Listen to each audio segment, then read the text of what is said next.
ഇരിക്കാൻ പറ്റുന്നില്ല. ഇരിക്കാൻ പറ്റുന്നു. അപ്പൊ കിടക്കുകയാണ്. ആ ആ ആ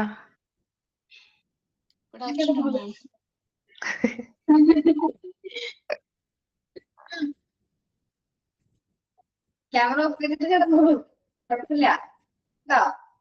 ഓക്കെ.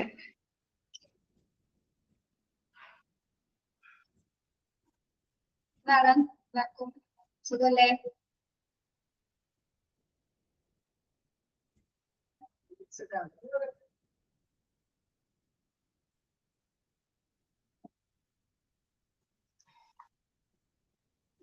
കഴിച്ചു. ഇന്നലെ കഴിച്ചു.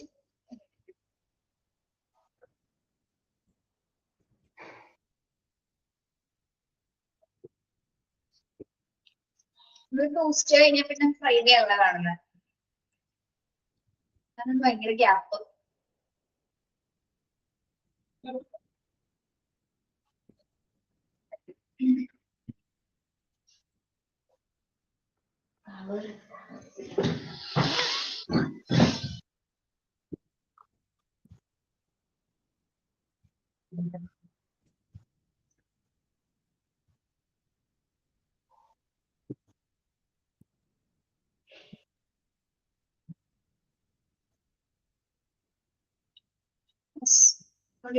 Materials management എടുക്കേണ്ടിയിരിക്കുന്നത്. എന്താണ്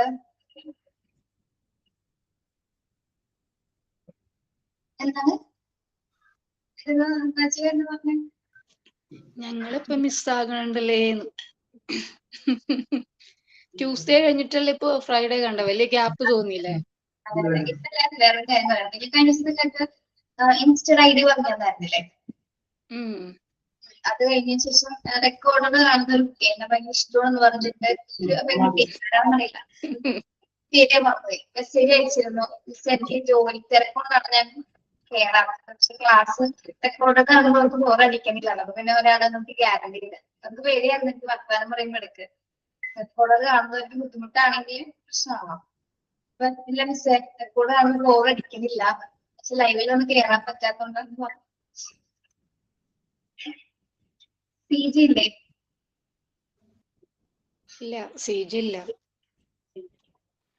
മിസ് ഈ ഡ്രസ് കോളേജിന് മുന്നിൽ വെച്ചിട്ടുള്ള ഫോട്ടോ എല്ലാം ഉണ്ടായിരുന്നു. അതെന്റെ കോളേജാണ്.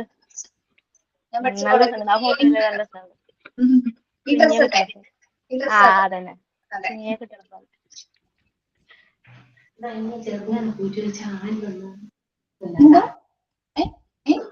സ്വകാര്യം പറയണം.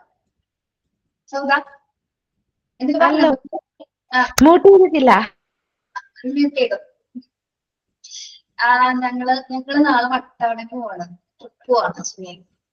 ഇവിടെ ഓഫീസിൽ കുറച്ച് ടീച്ചേഴ്സും കുറച്ച് ടെക്നിക്കൽ ടീമും കൂടി ഞങ്ങള് 2 ദിവസം സ്റ്റേ അടിക്കാൻ പോവാം. എവിടെ മിസ്സേ? വട്ടവട. അടിപൊളി.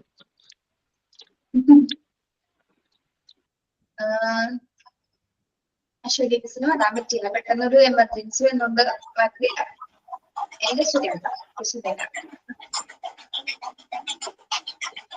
മിസ്സേ ഫാമിലി മൊത്തം അല്ലെങ്കിൽ എന്തോ സ്റ്റാഫ് മാത്രല്ല ഫാമിലി ഉണ്ടോ? ഫാമിലി ഉണ്ടോ മിസ്സിന്റെ?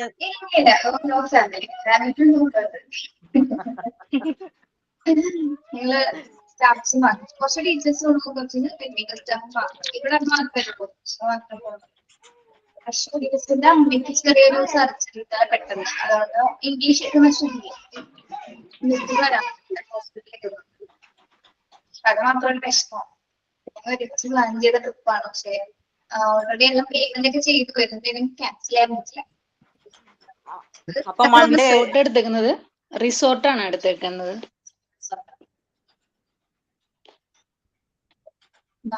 എപ്പോഴാ തിരിച്ചെത്തുന്നത്? മൺഡേ ക്ലാസ് ഉണ്ടാവോ?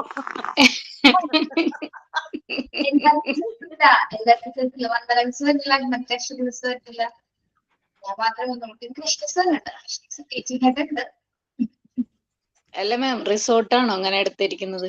റിസോർട്ടിന്റെ പേര് ക്ലാസ് പോലെ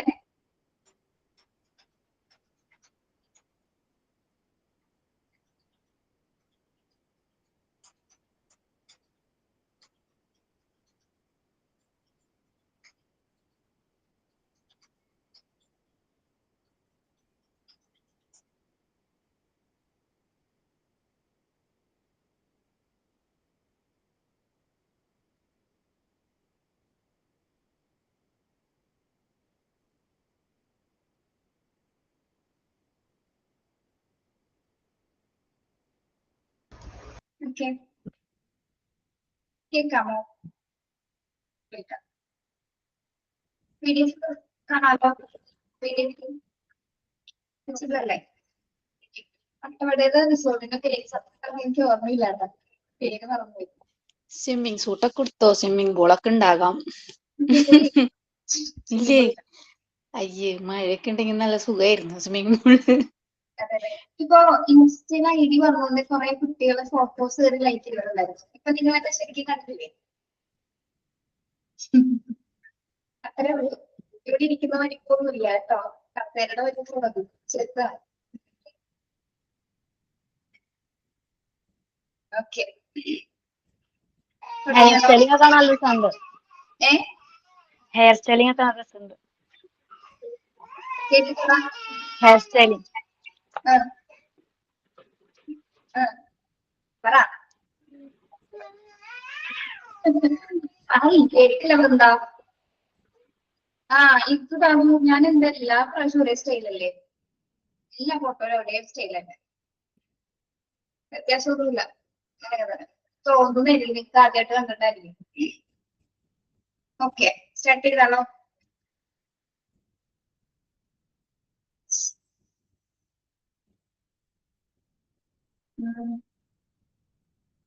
മെറ്റീരിയൽസ് മാനേജ്മെന്റ് 3-ലാണ്. നമ്മൾ അവിടെ വരെ എടുത്തു. ലീസിംഗ് ഓഫ് ആൻ എക്യുപ്മെന്റ് വരെ എടുത്തില്ലേ? ഒക്കെ പഠിച്ചില്ലേ?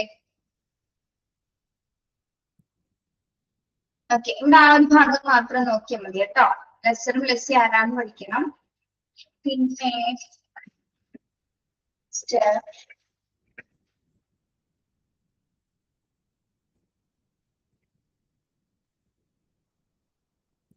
ഓക്കെ, നമ്മൾ സാധനം ലീസിംഗിന് എടുക്കുന്നതിന്റെ പ്രധാന കാരണം എന്താണ്? എന്തുകൊണ്ടാണ് നമ്മൾ സാധനം പണയത്ത് വാങ്ങി വാടകയ്ക്ക് എടുക്കുന്നത്? വേണ്ടിയിട്ടാ?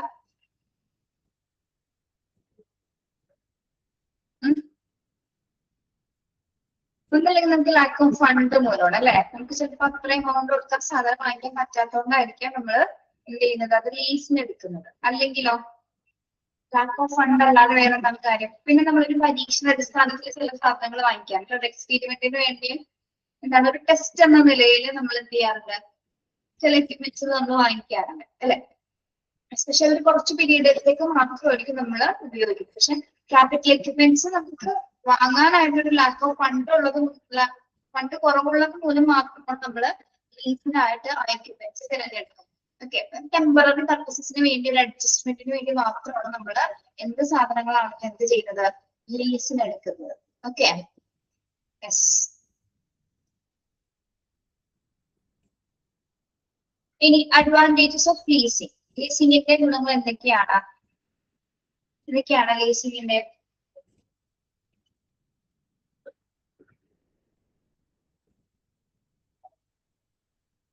small initial outlay is required. Risk of obsolescence is lessened. Maintenance can be done by both lessor and lessee, and procurement of the equipment lead time is lessened. Advantage എന്താണ് പറയൂ? അഡ്വാൻറ്റേജ് എന്തായിരിക്കും? ഒരു പണയത്തിന് നമ്മൾ സാധനം എടുക്കുമ്പോൾ അതിന്റെ മെയിൻ അഡ്വാൻറ്റേജ് എന്താണ്? നമുക്ക് കുറഞ്ഞ ഇനീഷ്യൽ ഔട്ട്ലേ മതി. ഇനീഷ്യൽ ഔട്ട്ലേ എന്ന് പറയുന്നത് എന്താണ്?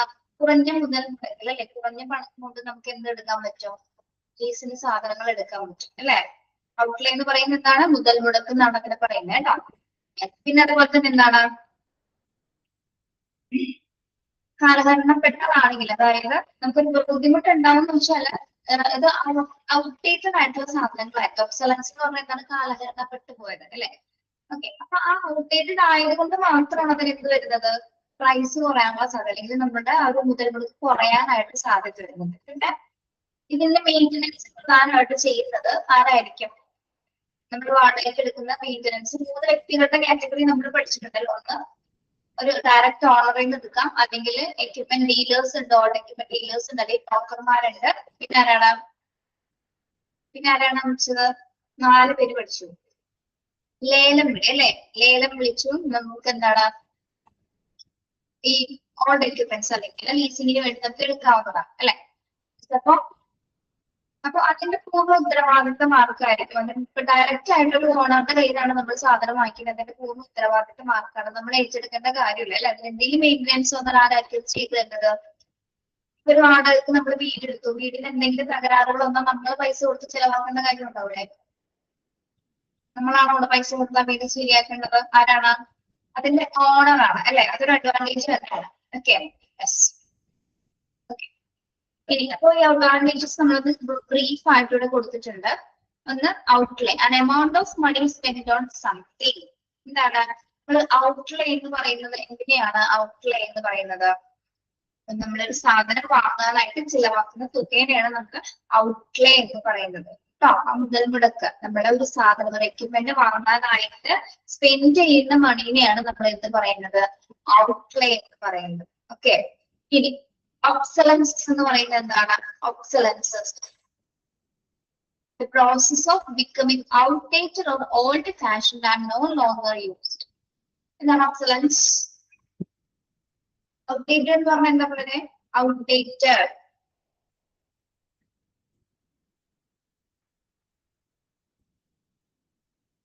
ഔട്ട്ഡേറ്റഡ് ആണെന്ന് പറഞ്ഞാൽ സാധാരണ പിന്നെ നമ്മൾ അതിനെ ഫാഷൻ പോയി എന്നൊക്കെ പറയും അല്ലെ? ഫാഷൻ പോയി കഴിഞ്ഞാല് അതിനനുസരിച്ച് ആ ലീസിങ്ങിന്റെ തുകയിൽ വ്യത്യാസം വരും. ഫാഷൻ കുറഞ്ഞ സാധനങ്ങൾ അല്ലെങ്കിൽ ഔട്ട്ഡേറ്റഡ് ആയിട്ടുള്ള സാധനങ്ങളുടെ പ്രൈസ് എക്യുപ്മെന്റ്, ക്യാപിറ്റൽ എക്യുപ്മെന്റ് അത്രയും പോലും അത്രയും പോലും തന്നെ എന്താണ് എത്തുന്നില്ല. അത് എക്സ്പയറി ഡേറ്റ് കഴിഞ്ഞാൽ എക്സ്പയർഡ് ആയിട്ടുള്ള സാധനങ്ങളാണ് പ്രധാനമായിട്ട് അല്ലേ? അതുകൊണ്ടാണ് അതിന് ഔട്ട്ഡേറ്റഡ് ആയിട്ടുള്ള എക്യുപ്മെന്റ്സ് എന്ന് പറയുന്നത്. അപ്പൊ അത് ചിലത് പക്ഷെ എന്താണ്, ചിലത് ഔട്ട്ഡേറ്റഡ് ആയിട്ടുള്ള മെറ്റീരിയൽസ് ആണെങ്കിലും നമ്മൾ അതിന് ക്വാളിറ്റി ഉണ്ടെങ്കിൽ അതിനെ ദീർഘനാൾ നമുക്ക് ചിലപ്പോ അല്ലെങ്കിൽ ലോങ്ങർ പീരീഡ് നമുക്ക് അതിനെ യൂസ് ചെയ്യാൻ പറ്റിയെന്നിരിക്കും അല്ലെ? അതായത് ഔട്ട്ഡേറ്റഡ് ആയിട്ടുള്ള മെറ്റീരിയൽസിലും ക്വാളിറ്റിയുള്ള മെറ്റീരിയലുകളും ഉണ്ട് അല്ലെ? പറയാൻ പറ്റില്ല. നമ്മൾ സെക്കൻഡ് ഹാൻഡ് വണ്ടി വാങ്ങിച്ചു കഴിഞ്ഞാലും ആ വണ്ടിക്ക് ചിലപ്പോൾ അധികം പ്രോബ്ലംസ് വരാറില്ല. എന്തുകൊണ്ടാണ്? അതിന്റെ ഓൾറെഡി അതിന് ആദ്യം തന്നെ അത് നല്ല രീതിയിൽ മെയിൻറ്റെയിൻ ചെയ്തിട്ടുണ്ടായിരിക്കും. അപ്പൊ അതിന് ക്വാളിറ്റി എത്രത്തോളം ഉള്ളത് കൊണ്ട് പിന്നീട് രണ്ടാമതൊരു സെക്കൻഡ് ഹാൻഡ് ആണെങ്കിലും പോലെ എന്താണ് നമുക്ക് ഏറ്റവും നല്ല രീതിയിൽ യൂസ് ചെയ്യാം. ഓക്കെ, അപ്പൊ ഔട്ട്ഡേറ്റഡ് ആയിട്ടുള്ള സാധനങ്ങൾക്ക് ഒരു വിലയുണ്ട്, വിലയില്ല എന്നുള്ളതാണ് ഉദ്ദേശം. ഇനി ഡിസ്അഡ്വാൻറ്റേജസ് ഓഫ് ലീസിംഗ്. ഇതൊക്കെ നിങ്ങൾ വെറുതെ കേട്ടിരുന്നാൽ മതി. ഇമ്പോർട്ടന്റ് ആയിട്ടുള്ള ഭാഗം എന്ന് പറയുമ്പോൾ ഞാൻ പറയാം, അത് മാത്രം അണ്ടർലൈൻ ചെയ്യാം. ഇനി ഡിസ്അഡ്വാൻറ്റേജസ് എന്തൊക്കെയാണ്? ലീസിംഗിന് എടുക്കുമ്പോൾ ഡിസ്അഡ്വാൻറ്റേജ് എന്തൊക്കെയാണ്? It's a lessor who control the equipment. ആരാണ് ഈ എക്യുപ്മെന്റ് മുഴുവൻ കൺട്രോൾ ചെയ്യുന്നത്? നമ്മളൊരു സാധനം പണയത്തിന് എടുക്കുമ്പോൾ അതിന്റെ പൂർണ്ണ അവകാശം ആർക്കാണ്? പൂർണ്ണ അവകാശം ആർക്കാണ് പിള്ളേരെ? ലെസറിനാണ് അല്ലെ? Lessor who control the equipment. ഓണർക്കാണ് അതിന്റെ കംപ്ലീറ്റ് അധികാരവും ഉള്ളത്. അദ്ദേഹമാണ് അത് ഇൻസ്പെക്ട് ചെയ്യുന്നത് അല്ലെ? നമുക്ക് യാതൊരു വിധത്തിലുള്ള റൈറ്റ്സ്, പ്രത്യേകിച്ച് ആ പീരീഡ് നമ്മൾ എത്ര നാളത്തേക്ക്, 5 മാസത്തേക്കാണ് എടുത്തിട്ടുണ്ടെങ്കിൽ 5 മാസം അതിന്റെ ഓണർഷിപ്പ് ആർക്ക് തന്നെയാണ്? അതിന്റെ ഉടമസ്ഥന് തന്നെയാണ്. അല്ലാതെ നമ്മുടെ വാടകയ്ക്ക് എടുത്ത വ്യക്തികൾക്ക് യാതൊരു വിധത്തിലുള്ള അവകാശങ്ങളും അവിടെ ലഭിക്കുന്നില്ല. ഓക്കെ, അതൊരു ഡിസ്അഡ്വാൻറ്റേജസ് ആയിട്ട് നമുക്ക് പറയാവുന്നതാണ്. കാരണം എന്തെങ്കിലും നമുക്ക് ഇനീഷ്യേറ്റീവ് എടുത്ത് നമുക്കതൊന്നും ചെയ്യാനായിട്ട് സാധിക്കില്ല. എന്തിനും ആരുടെ നിയന്ത്രണം ആവശ്യമാണ്? അതിന്റെ ഓണർ ആരാണോ, ഡയറക്റ്റ് ഓണർ ആരാണോ, അദ്ദേഹത്തിന്റെ നിർദ്ദേശം ഇല്ലാതെ നമുക്ക് ആ എക്യുപ്മെന്റ്സിനെ എന്ത് തരത്തിലും മെയിൻറ്റെയിൻ ചെയ്യാൻ പോലും എന്താണ് അദ്ദേഹത്തിന്റെ അനുവാദം ഇല്ലാതെ അല്ലെങ്കിൽ അദ്ദേഹത്തിന്റെ അനുമതി ഇല്ലാതെ നമുക്കത് ചെയ്യാൻ സാധിക്കില്ല. ഓക്കെ, യെസ്, അതാണ് ലീസിംഗിന്റെ ഡിസ്അഡ്വാൻറ്റേജ് എന്ന് പറയുന്നത്. പൂർണ്ണ അവകാശം മുഴുവൻ ലെസറിന്റെ കയ്യിലായിരിക്കുള്ളൂ. അദ്ദേഹം പറയുന്നതിനനുസരിച്ച് മാത്രം നമുക്ക് ചെയ്യാൻ സാധിക്കും. ഇനി നമ്മുടെ ഹോസ്പിറ്റലുകൾ ഇങ്ങനെ ലീസിന് കുറെ മെറ്റീരിയൽസുകൾ എടുക്കുന്നുണ്ട്. ഹോസ്പിറ്റലിലെ പല ഫെസിലിറ്റീസ് അറേഞ്ച് ചെയ്യുന്നതിന് വേണ്ടിയിട്ട് ലീസിന്, അതായത് പണയത്തിന് കുറച്ച് സാധനങ്ങളൊക്കെ എടുക്കുന്നുണ്ട്. പ്രത്യേകിച്ച് നമ്മുടെ വേസ്റ്റ് ഷെയർഡ് സർവീസസുകൾ നമ്മൾ ചെയ്യുന്നത് വേസ്റ്റ് മാനേജ്മെന്റ് ചെയ്യാൻ വേണ്ടി. ഹോസ്പിറ്റലിലെ വേസ്റ്റ് മാനേജ് ചെയ്യുന്നതിന് വേണ്ടിയിട്ട് നമ്മൾ ഇൻസിനറേറ്റർ ഉപയോഗിക്കാറുണ്ട്. ഇൻസിനറേറ്റർ കണ്ടിട്ടില്ല നിങ്ങൾ? വേസ്റ്റ് മാനേജ് ചെയ്ത് കളയുന്ന സാധനം, ഒരു ഉപകരണം കണ്ടിട്ടുണ്ട് ഇൻസിനറേറ്റർ. യെസ്, അതൊക്കെ നമ്മൾ ലീസിന് എടുക്കാറുണ്ട്. ഓക്കെ, യെസ്, അതായത് അതിങ്ങനെ ഓൾഡ് എക്യുപ്മെന്റ്സ് ഡീലേഴ്സിന്റെ കയ്യിൽ നമുക്ക് എന്താണ് ഹോസ്പിറ്റൽ ഇതെല്ലാം തന്നെ വാടകയ്ക്ക് ലഭിക്കുന്നതാണ്. കാരണം വേസ്റ്റ് മാനേജ്മെന്റ് പ്രൊസീജിയർ ആയതുകൊണ്ട് തന്നെ എന്താണ് വാടകയ്ക്ക് എടുത്താലും നമ്മുടെ കാര്യങ്ങൾ നടക്കാറുണ്ട്. കാര്യങ്ങൾ നടക്കുന്നതിന് വേണ്ടിയിട്ട് നമ്മൾ എന്താണ് ലീസിന് സാധനങ്ങൾ എടുക്കാറുണ്ട്. അതേപോലെ തന്നെ ലോണ്ടറി സർവീസസിന് വേണ്ടി വാഷിംഗ് മെഷീൻസ് നമ്മൾ എന്താണ് ലീസിൽ എടുക്കാറുണ്ട്. ലോണ്ടറി സർവീസസിന് വാഷിംഗ് മെഷീൻസ് നമ്മൾ എന്താണ് ലീസിന് വേണ്ടിയിട്ട് എടുക്കുന്നത്.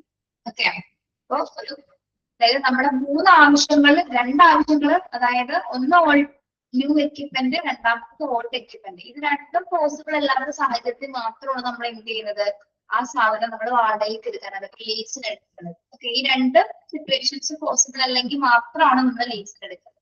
ഓക്കെ, മനസ്സിലായോ?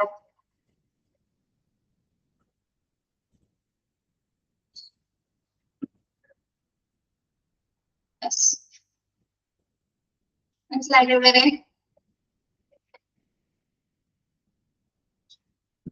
Okay, next one, authority and selection and procurement of equipment. Selection and procurement of equipments. ഒരു ഉപകരണത്തിന്റെ ഉപയോഗവും അതിന്റെ സെലക്ഷനും അല്ലെങ്കിൽ അതിന്റെ സംഭരണവുമായി ബന്ധപ്പെട്ട കുറച്ച് കാര്യങ്ങളാണ് നമ്മൾ നോക്കുന്നത്. ഒരു എക്യുപ്മെന്റുമായി ബന്ധപ്പെട്ട് പ്രത്യേകിച്ച് എന്താണ്, എന്തെല്ലാം കാര്യങ്ങളാണ് നമ്മൾ അതിനെ പ്രൊക്യൂർ ചെയ്യുന്നത്, സംഭരിച്ച് വെക്കുന്ന സമയത്ത് നമ്മൾ എന്തെല്ലാം കാര്യങ്ങളാണ് ശ്രദ്ധിക്കേണ്ടത്. Select according to need or recommendation. Take into account the effect of after sale service and spare availability, installation, operation of calibration, training and testing, manufacturer's manual availability. Okay, first one എന്താ പറയുന്നത്, select according to need or recommendation. നമ്മളൊരു ഉപകരണം വാങ്ങിക്കുന്നതിന് മുമ്പ് നമ്മൾ ആദ്യം ചിന്തിക്കുന്ന കാര്യം എന്താ, സെലക്ട് ചെയ്യുന്നതിന് മുമ്പ് നമ്മൾ ആദ്യം ശ്രദ്ധിക്കുന്ന കാര്യം എന്താണ്, അത് ഏത് ഡിപ്പാർട്ട്മെന്റ് ആണോ ആവശ്യപ്പെടുന്നത്, അല്ലെ, ആവശ്യകത അനുസരിച്ചിട്ട് മാത്രമേ നമ്മൾ അത് സെലക്ട് ചെയ്യുള്ളൂ, അല്ലെ. ആവശ്യമില്ലാത്ത സാധനങ്ങൾ നമ്മൾ വാങ്ങിക്കാറുണ്ടോ? യൂസർ ഡിപ്പാർട്ട്മെന്റിന്റെ ആവശ്യകതകൾ എന്താണോ അതിനനുസരിച്ചിട്ടാണ് നമ്മൾ ഉപകരണങ്ങൾ തിരഞ്ഞെടുക്കേണ്ടത്. അല്ലാതെ ആവശ്യമില്ലാത്ത ഉപകരണങ്ങളെല്ലാം സെലക്ട് ചെയ്യേണ്ടത്. എന്താ ചെയ്യുന്നത്, ഓരോരോ ഡിപ്പാർട്ട്മെന്റും അവർക്ക് ആവശ്യമുള്ള ഉപകരണങ്ങൾ പറയാം, ആവശ്യമുള്ള ഉപകരണങ്ങൾ മാത്രമായിരിക്കും നമ്മൾ സെലക്ട് ചെയ്യേണ്ടത്. Okay, take into account the effect of after sale service and spare availability. നമ്മൾ എന്ത് സാധനം വാങ്ങിച്ചു കഴിഞ്ഞാലും അതിന്റെ സെയിൽ സർവീസ് ഉണ്ടാകുക, അതിന്റെ സ്പെയർ അവൈലബിലിറ്റി ഉണ്ടോ എന്ന് നോക്കിയിട്ട് മാത്രമായിരിക്കണം ആ ഒരു എക്യുപ്മെന്റ് നമ്മൾ സെലക്ട് ചെയ്യേണ്ടത്. മനസ്സിലാകുന്നുണ്ടോ പറയുന്നത്? യെസ്, അതിന്റെ സ്പെയർ അവൈലബിലിറ്റി ഉണ്ടായിരിക്കണം. അല്ലെങ്കിൽ എന്താണ്, നമുക്ക് എന്തെങ്കിലും കേടുപാടുകൾ വന്നു കഴിഞ്ഞാൽ നമുക്ക് അതിന്റെ സ്പെയർ പാർട്സ് ചിലപ്പോൾ മറ്റു രാജ്യങ്ങളിലൊക്കെ കൊണ്ടുവരേണ്ട സിറ്റുവേഷൻ ആണെങ്കിൽ നമുക്ക് അത് അഡ്ജസ്റ്റ് ചെയ്യാൻ സാധിക്കില്ല. അപ്പൊ അതിനാൽ ഒരു മെറ്റീരിയൽ എടുക്കുന്നതിന് മുൻപായിട്ട് നമ്മൾ എന്ത് ചെയ്തിരിക്കണം, അതിന് സെയിൽ സർവീസസ് അവൈലബിൾ ആണോ, സ്പെയർസ് മറ്റ് സ്പെയർ അവൈലബിലിറ്റീസ് ഒക്കെ ഉണ്ടോ എന്ന് കൂടി ചെക്ക് ചെയ്തിട്ടായിരിക്കണം നമ്മളത് സെലക്ട് ചെയ്യേണ്ടത്. ഓക്കെ ഓക്കെ, സൗദ എനിക്ക് ഇങ്ങനെ നോക്കണോണ്ടിട്ട് പേടിയാവണ്ടോ?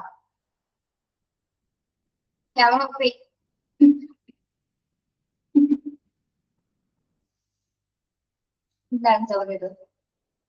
എനിക്ക് അങ്ങനെ നോക്കുമ്പോ എന്റെ ശ്രദ്ധ തെറ്റിപ്പോകും. അല്ലെങ്കിൽ മൈക്കാണോ ഓഫ് ചെയ്തിട്ടിരുന്നോ? കിടന്നോ? ഒരു കുഴപ്പമില്ല, ചെയ്തോളൂ. ആൻസർ എന്ന് പറഞ്ഞ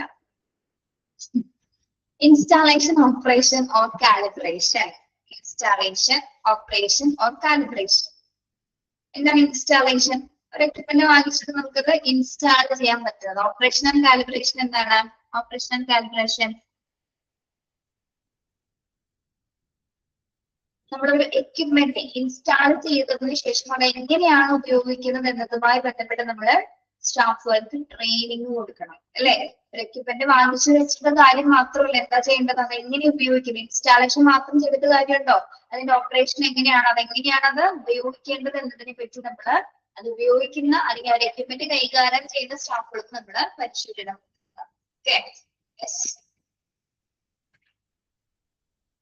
training and testing. Training and testing എന്താണ്? ആ ഉപകരണം നമ്മൾ ഉപയോഗിച്ച് നോക്കണം, അല്ലെ, ഒന്ന് ടെസ്റ്റ് ചെയ്ത് നോക്കണം. അല്ലെങ്കിൽ എന്താണത്, അതിന്റെ പ്രവർത്തനങ്ങൾ കാര്യക്ഷമമായിട്ട് നടക്കുന്നുണ്ടോ, അല്ലെങ്കിൽ അതിന്റെ എല്ലാ ഫങ്ഷൻസും വർക്ക് ചെയ്യുന്നുണ്ടോ എന്ന് അതിനൊന്ന് ട്രെയിൻ ചെയ്യാൻ ഉദ്ദേശിക്കുന്നത്. അതൊന്ന് വർക്ക് ചെയ്യിപ്പിച്ച് നോക്കുക. വർക്ക് ചെയ്യിപ്പിച്ച് നോക്കിയതിനു ശേഷം നമുക്ക് അറിയാൻ പറ്റുള്ളൂ എത്രത്തോളം അത് വർക്ക്ഡ് ആണോ. പിന്നെ മാനുഫാക്ചറേഴ്സ് മാനുവൽ അവൈലബിലിറ്റി, അതിനെന്തോ നോക്കണം. മാനുഫാക്ചറേഴ്സ് മാനുവൽ അവൈലബിലിറ്റി എന്ന് പറയുന്നത് എന്താണ്? മാനുവൽസ് കണ്ടിട്ടില്ല, നമ്മളൊരു TV വാങ്ങിച്ചാലും ഫ്രിഡ്ജ് വാങ്ങിച്ചാലും അതിന്റെ കൂടെ ഒരു ബുക്ക്ലെറ്റ് ഉണ്ടായിരിക്കും. കണ്ടിട്ടില്ല നിങ്ങൾ ബുക്ക്ലെറ്റ്? അതിന്റെ വാറന്റിനെ കുറിച്ച് സൂചിപ്പിക്കുന്ന കുറച്ച് ബുക്ക്ലെറ്റ്സ് കണ്ടിട്ടുണ്ടാവും. അതിന്റെ പ്രൊഡക്റ്റിന്റെ നമ്പർ ഉണ്ടാവും, പേരുണ്ടാവും, കുറെ അതിന്റെ ഉപയോഗിക്കുന്നത് എങ്ങനെയാണെന്നൊക്കെ പറഞ്ഞ ഒരു മാനുവൽ അതിന്റെ ഒരു പുസ്തകത്തിന്റെ രൂപത്തിൽ ഉണ്ടായിരിക്കും. കണ്ടിട്ടില്ലേ ബുക്ക്ലെറ്റ് പോലെ? കണ്ടിട്ടില്ല, കണ്ടിട്ടുണ്ട്, കണ്ടിട്ടില്ല, കണ്ടിട്ടുണ്ട്, കണ്ടിട്ടുണ്ട്. ഓക്കെ, എന്തായിരിക്കും അതിൽ കൊടുത്തിരിക്കുന്നത്? നിങ്ങൾ ടി വി ഒക്കെ മാറ്റുമ്പോൾ ശ്രദ്ധിക്കാമല്ലേ? ടി വി ഒക്കെ മാറ്റുമ്പോ നമ്മൾ അത് എന്തെങ്കിലും മാറ്റി അതേപോലെ തന്നെ കവറിനകത്തെടുത്ത് വെക്കാറുണ്ട് അല്ലെ? എന്തുകൊണ്ടാണ് നമ്മൾ അതെടുത്ത് മാറ്റി വെക്കുന്നത്? എന്തെങ്കിലും അതിന് ഒരു മെയിൻ്റനൻസ് ഉണ്ടോ നമ്മളുടെ കയ്യിലെടുത്ത് വേണം ഈ കുട്ടിക്ക് ആവശ്യമുണ്ട് അല്ലെ? അതിന്റെ വാറണ്ടി കാർഡ്സുകളും കാര്യങ്ങളൊക്കെ എനിക്ക് അതിൽ ഉൾപ്പെട്ടിട്ടുണ്ടാവും. കാറ്റലോഗ്, അതാണ് ആ പേര് വിട്ടുപോയത്. കാറ്റലോഗ് എന്നാണ് അതിന് പറയുന്നത്, അല്ലെങ്കിൽ മാനുവൽ എന്ന് പറയും കേട്ടോ, മാനുഫാക്ചേഴ്സ് മാനുവൽ എന്ന് പറയും. യെസ്, അപ്പൊ അതും കൂടി ഉണ്ടോന്ന് നോക്കിയിട്ട് വേണം നമ്മൾ ആ ഒരു എക്യുപ്മെന്റ് നമ്മൾ സെലക്ട് ചെയ്യുന്നത്. കാരണം ഈ മാനുവൽ അല്ലെങ്കിൽ കാറ്റലോഗുള്ള പ്രൊഡക്ട്സുകളാണ് എന്താണ് ഏറ്റവും സ്റ്റാൻഡേർഡ് ആയിട്ടുള്ള പ്രൊഡക്ട്സുകൾ എന്നാണ്. കാരണം അതിന്റെ ഡീറ്റെയിൽസ് കൊടുക്കാത്ത ചിലതിലൊന്നും ഉണ്ടാവില്ല. ചില സാധനങ്ങൾ വാങ്ങിച്ചാൽ നമുക്ക് എന്താണ് ഈ മാനുവൽ ഒന്നും കാണാറുള്ളത്, ജസ്റ്റ് ഒരു ബില്ല് മാത്രം ഉണ്ടാവും. അങ്ങനെയുള്ളത് ഒരു സ്റ്റാൻഡേർഡ് പ്രൊഡക്ട്സുകളുടെ കാറ്റഗറിയിൽ നമുക്ക് ഉൾപ്പെടുത്താൻ പറ്റില്ല കേട്ടോ. അപ്പൊ ഒരു ഉപകരണം വാങ്ങിക്കുമ്പോൾ അതെങ്ങനെയാണ് സെലക്ട് ചെയ്യേണ്ടത്, അതെങ്ങനെയാണ് നമ്മൾ പ്രൊക്യൂർ ചെയ്യേണ്ടതെന്നാണ് പറഞ്ഞത്. അപ്പൊ ഏത് ഡിപ്പാർട്ട്മെന്റിനാണ് അതിന് ആവശ്യകതയുള്ളത്, ആവശ്യകതയുള്ള ഉൽപ്പന്നം മാത്രം നമ്മൾ സെലക്ട് ചെയ്യുക. പിന്നെ അതിന് സെയിൽസ് സർവീസസ് ഉണ്ടോ, അതിന്റെ സ്പെയർ അവൈലബിലിറ്റി, സ്പെയർസ് ഒക്കെ അവൈലബിൾ ആണോ എന്ന് ചെക്ക് ചെയ്യാം. കൃത്യമായിട്ട് അത് ഇൻസ്റ്റാൾ ചെയ്യുന്നതോടൊപ്പം തന്നെ എന്താണ് അതെങ്ങനെ ഉപയോഗിക്കുന്നതുമായി ബന്ധപ്പെട്ട് സ്റ്റാഫുകൾക്ക് ട്രെയിനിങ് പ്രൊവൈഡ് ചെയ്യുക. ആ ഒരു ഉപകരണം നല്ല രീതിയിൽ നമ്മൾ പ്രവർത്തിച്ചും ടെസ്റ്റ് ചെയ്ത് നോക്കുക. കൂടാതെ എന്താണ് ആ ഒരു പ്രൊഡക്റ്റിന്റെ കൂടെ നമ്മുടെ കാറ്റലോഗ് അല്ലെങ്കിൽ മാനുഫാക്ചേഴ്സ് മാനുവലിന്റെ അവൈലബിലിറ്റി ഉണ്ടോ എന്ന് കൂടി ചെക്ക് ചെയ്യുക. ഓക്കെ, മനസ്സിലായോ?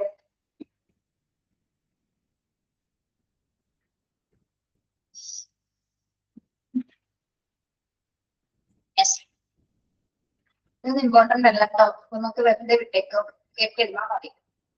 ഇത് ഇമ്പോർട്ടന്റ് ആണ്. Authority and responsibility of purchasing department. Authority and responsibility of purchasing department. ഈ ഒരു പർച്ചേസിംഗ് ഡിപ്പാർട്ട്മെന്റിന്റെ ഉത്തരവാദിത്തങ്ങൾ എന്തൊക്കെയാണെന്നാണ് നമ്മൾ പഠിക്കുന്നത്. Responsibilities. Authority to commit the fund of the hospital for the procurement of goods and services.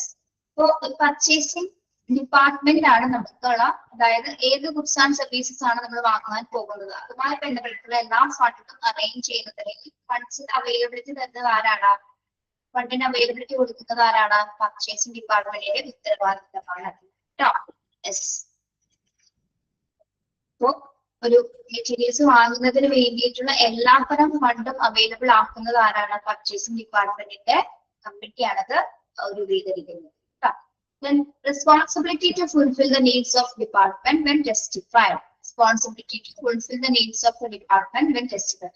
ഓരോ ഡിപ്പാർട്ട്മെന്റും ഡിഫറെന്റ് മെറ്റീരിയൽസ് ആവശ്യപ്പെടുന്നതിനനുസരിച്ചിട്ട് അവരുടെ ആവശ്യകത എന്താണോ അതിനനുസരിച്ചിട്ടുള്ള ക്വാണ്ടിറ്റിയും ക്വാളിറ്റിയുള്ള സാധനങ്ങള് ഏറ്റവും സത്യസന്ധമായ രീതിയിൽ അല്ലെങ്കിൽ ഏറ്റവും നല്ലൊരു മാനറിൽ എല്ലാ ഡിപ്പാർട്ട്മെന്റിനും എത്തിച്ചു കൊടുക്കുക എന്നൊരു ഡ്യൂട്ടി കൂടി ആർക്കുണ്ട്? പർച്ചേസിംഗ് ഡിപ്പാർട്ട്മെന്റിലുണ്ട്. ഓക്കെ, അതായത് ഓരോ ഡിപ്പാർട്ട്മെന്റിന്റെ ആവശ്യകതകൾ ഫുൾഫിൽ ചെയ്യുക എന്നൊരു ഉത്തരവാദിത്തം പർച്ചേസിംഗ് ഡിപ്പാർട്ട്മെന്റിന്റെ റെസ്പോൺസിബിലിറ്റിയാണ്. ഓക്കെ, മനസ്സിലായോ?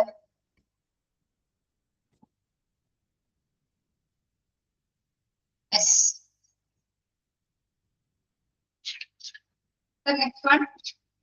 Responsibility for evaluation of specifications are incomplete or incorrect as the authority to challenge specifications. Responsibility for evaluation of specification, if incomplete or incorrect, has the authority to challenge specification. Responsibility for evaluation. എന്ത് evaluate ചെയ്യാനുള്ള ഉത്തരവാദിത്തമാണ് purchasing ഡിപ്പാർട്ട്മെന്റിനുള്ളത്?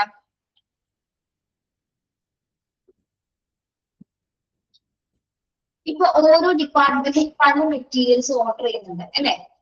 Then ഓരോരുത്തർക്കും ഓരോ specific ആയിട്ടുള്ള items order ചെയ്യുന്ന departments ഉണ്ടായിരിക്കും അല്ലെ? അപ്പൊ ഈ പറഞ്ഞ എല്ലാ മെറ്റീരിയൽസും നമ്മൾ ഇവാലുവേറ്റ് ചെയ്യണം. പറഞ്ഞ് സ്പെസിഫൈഡ് ആയിട്ടുള്ള പ്രത്യേകമായിട്ട് എന്തെങ്കിലും മെറ്റീരിയൽസ് ഉണ്ടെങ്കിൽ അതിനെ നമ്മൾ എന്ത് ചെയ്തിരിക്കണം? കൃത്യമായിട്ട് പർച്ചേസിംഗ് ഡിപ്പാർട്ട്മെന്റ് ഇവാലുവേറ്റ് ചെയ്തിരിക്കണം. പിന്നെ മാത്രമല്ല നമ്മൾ ഓർഡർ ചെയ്ത മെറ്റീരിയൽസിൽ ഇപ്പൊ സ്പെസിഫിക് ഐറ്റങ്ങളുടെ കാറ്റഗറിയിലുള്ള മെറ്റീരിയൽസ് അത് ഇൻകറക്റ്റ് ആയിട്ടാണോ കറക്റ്റ് ആയിട്ടാണോ വന്നിട്ടുള്ളത് കൂടി ചെയ്യേണ്ടതുണ്ട്. മനസ്സിലായോ? എന്താണ് തെറ്റായ ഐറ്റംസ് വന്നിട്ടുണ്ടെങ്കിൽ എന്താണ് നമ്മൾ എന്ത് ചെയ്യണം? തെറ്റായിട്ടുള്ള ഐറ്റംസ് ആണ് ഓർഡർ ചെയ്തിട്ട് വന്നിട്ടുണ്ടെങ്കിൽ അത് തിരിച്ചയക്കാനുള്ള പൂർണ്ണ ഉത്തരവാദിത്വം പർച്ചേസിംഗ് ഡിപ്പാർട്ട്മെന്റിന് തന്നെയാണ് കേട്ടോ. അപ്പൊ ഉദ്ദേശം ഇവിടെ പറയുന്നത് എന്താണ്? ഓരോ ഹോസ്പിറ്റൽ ഡിപ്പാർട്ട്മെന്റും എന്ത് ചെയ്യുന്നുണ്ട്? സ്പെസിഫിക് ആയിട്ടുള്ള ഐറ്റംസ് ഓർഡർ ചെയ്യുന്നുണ്ട്. ആ സ്പെസിഫിക് ആയിട്ട് വരുന്ന ഐറ്റംസിന്റെ എല്ലാ ഇവാലുവേഷൻ റെസ്പോൺസിബിലിറ്റീസും ചെയ്യുന്നത് പർച്ചേസിംഗ് ഡിപ്പാർട്ട്മെന്റ് ആണ്. ഇനി ഓർഡർ ചെയ്തുകൊണ്ടിരിക്കുന്ന മെറ്റീരിയൽസ് ഏതെങ്കിലും ഇൻകറക്റ്റ് ആയിട്ടുള്ള ഐറ്റംസ് വന്നിട്ടുണ്ടെങ്കിൽ അതുമായി ബന്ധപ്പെട്ടിട്ടുള്ള കാര്യങ്ങളെല്ലാം അറേഞ്ച് ചെയ്യേണ്ടതും അതിന്റെ പൂർണ്ണ ഉത്തരവാദിത്വം ആക്കാണ് പർച്ചേസിംഗ് ഡിപ്പാർട്ട്മെന്റിനായിരുന്നു കേട്ടോ. Then responsibility to interview all vendor representatives and arrange for binding or negotiation for goods and services. ഇനി എല്ലാ വെണ്ടർമാരാണെന്ന് അറിയാമോ നിങ്ങൾക്ക്? വെണ്ടർ റെപ്രസെന്റേറ്റീവ്സ് എന്ന് പറയുന്ന ആരാണ്? അവർ കമ്പനീസിന്റെ റെപ്രസെന്റേറ്റീവ്സ് ആണ് അല്ലെ, അല്ലെങ്കിൽ കമ്പനി ഉടമസ്ഥന്മാരാണ്. അപ്പൊ ഇവരെ എല്ലാവരെയും ഇന്റർവ്യൂ ചെയ്യുന്നത് അല്ലെങ്കിൽ ഇവരുമായിട്ടുള്ള എല്ലാ കൂടിയാലോചനകളും അല്ലെങ്കിൽ ഒരു നെഗോഷിയേഷൻ നടത്തുന്നതും അത് തന്നെയാണ് പർച്ചേസിംഗ് ഡിപ്പാർട്ട്മെന്റിന്റെ റെസ്പോൺസിബിലിറ്റി ആണ്. ഓക്കെ, മാത്രമല്ല ഓരോ വെൻഡേഴ്സിനെ അറേഞ്ച് ചെയ്യുന്നതോടൊപ്പം തന്നെ എന്താണ് ഇരിക്കുന്ന മെറ്റീരിയൽസ് നമുക്ക് ഏറ്റവും നല്ല വിലയിൽ അല്ലെ, വിലയേലം വിളിച്ചുകൊണ്ട് തന്നെ എന്താണ് ഏറ്റവും നല്ല രീതിയിൽ നമുക്ക് വാങ്ങിച്ചെടുക്കാനായിട്ടുള്ള എല്ലാ കൂടിയാലോചനയും അല്ലെങ്കിൽ ഒരു മീറ്റിംഗ് സെഷൻസ് ഒക്കെ കണ്ടക്ട് ചെയ്യുന്നതും പർച്ചേസിംഗ് ഡിപ്പാർട്ട്മെന്റിന്റെ റെസ്പോൺസിബിലിറ്റി ആണ് കേട്ടോ.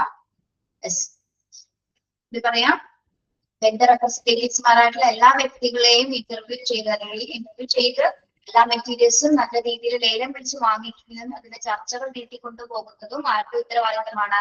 പർച്ചേസിംഗ് ഡിപ്പാർട്ട്മെന്റിന്റെ ഉത്തരവാദിത്തം. Okay. Then to get correctly quality and quantity at the economical price to supply materials as needed for the various departments. To get correct quality and quantity at the economical price to supply materials as needed for the various departments.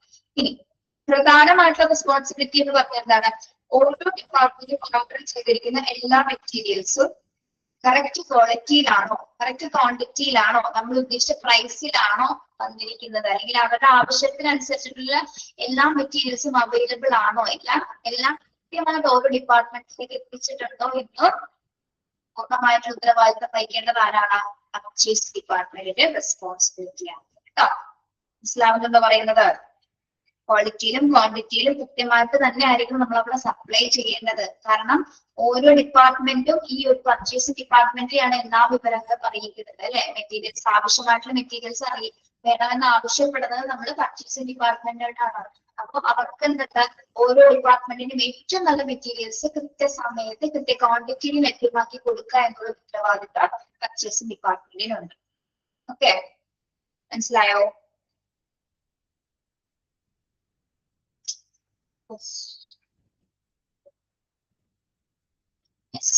നമ്മൾ പഠിച്ചത് purchasing ഡിപ്പാർട്ട്മെന്റിന്റെ responsibilities ആണ്. അതില് 2-3 points ഞാൻ പറഞ്ഞുതരാം, അത് മാത്രം നിങ്ങൾ ടിക്ക് ചെയ്യാട്ടോ, അത് മാത്രം സ്ട്രെസ് ചെയ്ത് പഠിക്കാം.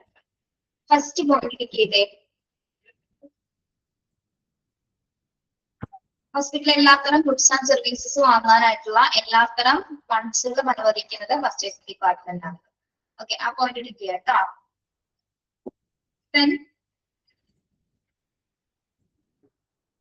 മൂന്നാമത്തെ point, responsibility for evaluation. Specific ഐറ്റംസിന്റെ ഇവാലുവേഷൻ നടത്തുന്നതും അത് തന്നെയാണ് പർച്ചേസിംഗ് ഡിപ്പാർട്ട്മെന്റിന്റെ ഉത്തരവാദിത്തമാണ്.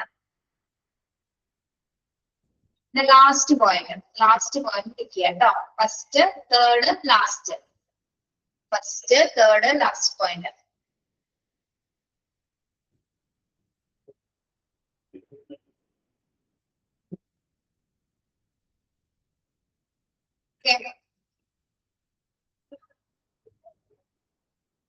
ഓക്കെ വളരെ.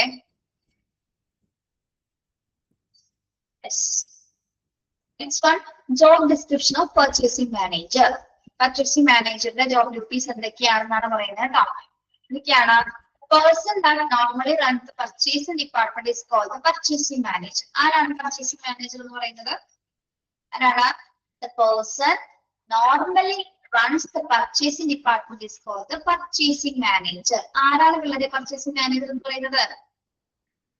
ഒരു പർച്ചേസിംഗ് ഡിപ്പാർട്ട്മെന്റ് ഏറ്റവും നല്ല രീതിയിൽ ഇനീഷ്യേറ്റീവ് എടുത്ത് കൊണ്ടുപോകുന്ന വ്യക്തിയാണ് നമ്മൾ എന്ത് പറയുന്നത്? പർച്ചേസിംഗ് മാനേജർ എന്ന് പറയുന്നത് അല്ലെ. അതായത് പൂർണ്ണ ഉത്തരവാദിത്വം പർച്ചേസിംഗ് ഡിപ്പാർട്ട്മെന്റുമായി ബന്ധപ്പെട്ട ഏറ്റവും കൂടുതൽ ഉത്തരവാദിത്തങ്ങളിൽ എക്സ്ട്രീം ആയിട്ടുള്ള ഉത്തരവാദിത്തങ്ങൾ കൂടുതലുള്ള വ്യക്തിയുമായിട്ട് തന്നെയാണ് പർച്ചേസിംഗ് മാനേജർ തന്നെയാണ്. അദ്ദേഹത്തിന്റെ കീഴിൽ നിന്നാണ് ബാക്കിയുള്ള എല്ലാ കാര്യങ്ങളും നടത്തപ്പെടുന്നത്.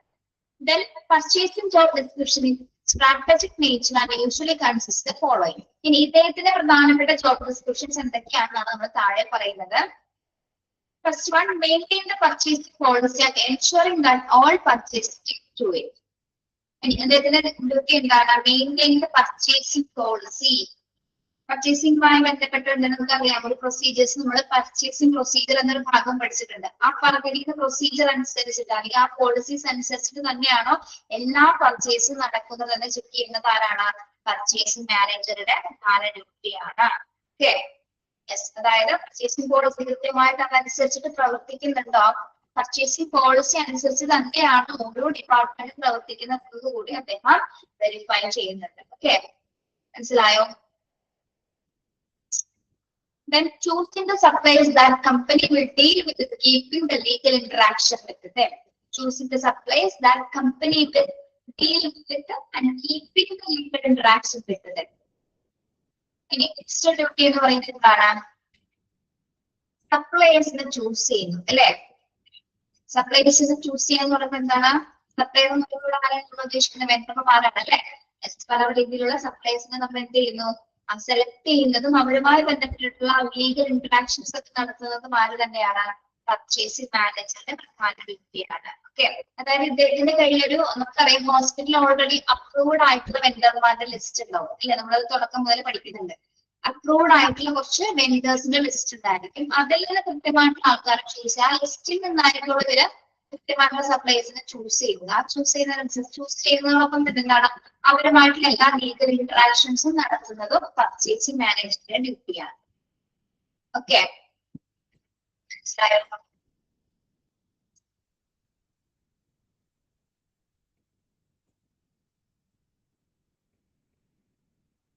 പിള്ളേരെ മനസ്സിലായോ?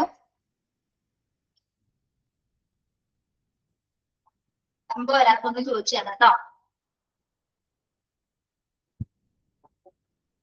അതായത് ഇത്രയേ ഉള്ളൂ. അംഗീകൃതമായിട്ടുള്ള ഹോസ്പിറ്റൽ വെണ്ടർമാരുണ്ടാവും. അവരുടെ ആ വെണ്ടർ ലിസ്റ്റിൽ നിന്നും ഏറ്റവും അനുയോജ്യമായിട്ടുള്ള കുറച്ച് വെണ്ടർമാരുടെ സപ്ലയർമാരെ ആരാണ് സെലക്ട് ചെയ്യുന്നത്? പർച്ചേസിംഗ് മാനേജർ സെലക്ട് ചെയ്യും. അവരുമായിട്ടാണ് അദ്ദേഹം ലീഗൽ ഇന്ററാക്ഷൻസ്, അതായത് ആ മെറ്റീരിയൽസ് എടുക്കുന്നതുമായി ബന്ധപ്പെട്ടിട്ടുള്ള ഒരു ഡിസ്കഷൻസും ആ ഇന്ററാക്ഷൻസ് ഒക്കെ നടത്തുന്നതിന്റെ പൂർണ്ണ ഉത്തരവാദിത്തം പർച്ചേസിംഗ് മാനേജറിനാണ്.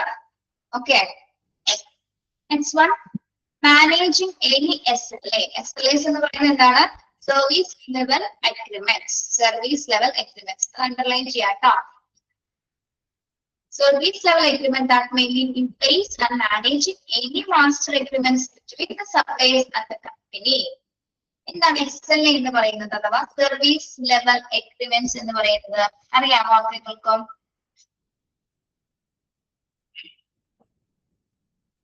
സർവീസ് ലെവൽ അഗ്രിമെന്റ് നമ്മൾ വാറണ്ടി ഗ്യാരണ്ടി എന്നൊക്കെ പറഞ്ഞു കേട്ടിട്ടുണ്ടോ നിങ്ങൾ? വാറണ്ടി ഗ്യാരണ്ടി എന്ന് പറയുന്നത് എന്താണ്? വാറണ്ടി അല്ലെങ്കിൽ ഗ്യാരണ്ടി എന്ന് പറയുന്നത് എന്താണ്? വാറണ്ടി അല്ലെങ്കിൽ ഗ്യാരണ്ടി എന്നൊക്കെ പറയുന്നത് എന്താണ്? നമ്മള്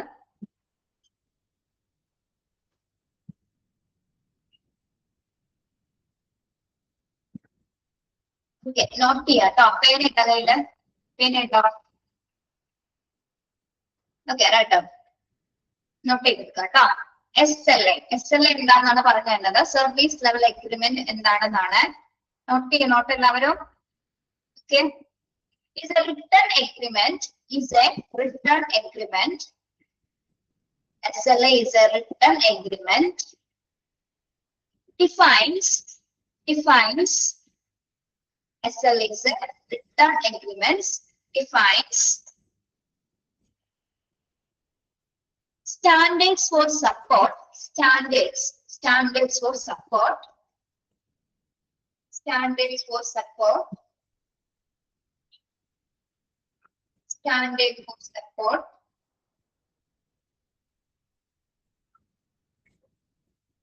പ്രൊഡക്റ്റിനെ കുറിച്ചിട്ടുള്ള കംപ്ലീറ്റ് ഡീറ്റെയിൽസ് ഈ സർവീസ് ലെവൽ അഗ്രിമെന്റ്സ് ഉണ്ടായിരിക്കും. ഓക്കെ, പിന്നെ ഇനി കുറച്ചുകൂടി ചെറുതാക്കി പറഞ്ഞാല് ഇൻ ഷോർട്ട് നോട്ട് ചെയ്തോളൂ കേട്ടോ. In short customers service guarantee. Customer service guarantee.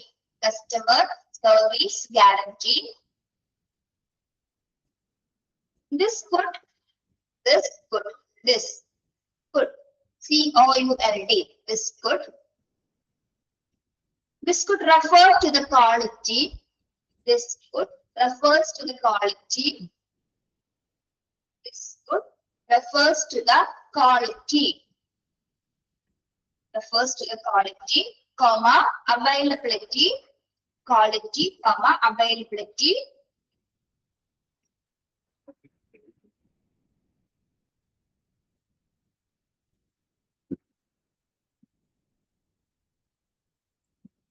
Availability.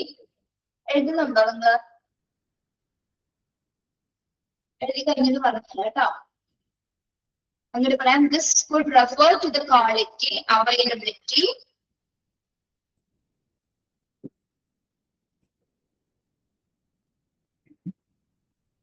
of the service, availability of the service being provide, service being provide, being provided,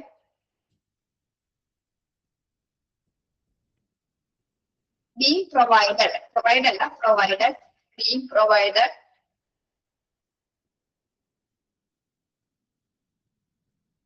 being provided.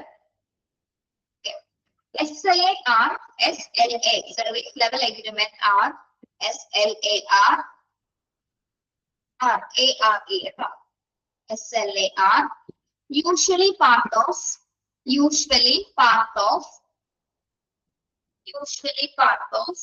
a large contract, usually part of a large contract, usually part of a large contract, usually part of a large contract. SLA എന്താണെന്ന് ഒന്നുകൂടി ഞാൻ വായിക്കാം. SLA is a written agreement that defines standards for support. In short, a customer service guarantee. This could refer to the quality, availability of the service being provided. SLA are usually part of a large contract. Correct ആണോ എഴുതിയിരിക്കുന്നത്?